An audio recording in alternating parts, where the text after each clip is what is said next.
It's still not stable. In fact, the massive sinkhole in Land O'Lakes is far from it. More houses condemned over the weekend, another one just this morning.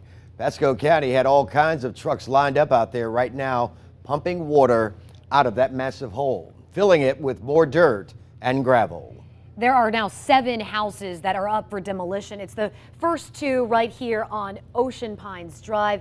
And then you had the other 2 right on the outskirts that had been condemned. And finally, another 3 have followed in that path. Reg. 10 News reporter Eric Glasser says USF scientists explain what they found and why this is so unpredictable. We are nervous because we don't know the extent of that. For Gisela Villasenor and her neighbors, it's an unsettling feeling, this continued settling. I would like to know if they can control it. We had to have a lot of more activity over the weekend and the cracking of some of these foundations. We think it's probably the aggravation of existing depressions. USF engineers have been out here monitoring the sinkhole from the air with drones, underground with radar.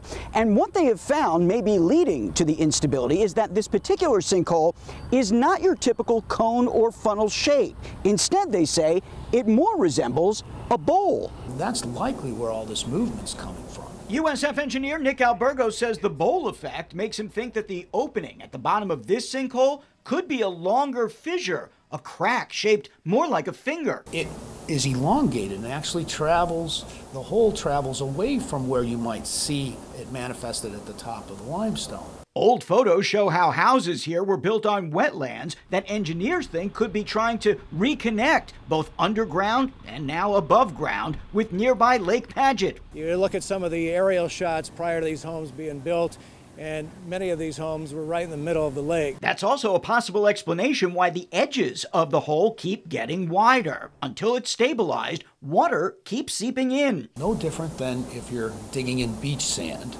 and you're close to the ocean. They keep putting dirt in it, and the dirt is gonna keep moving.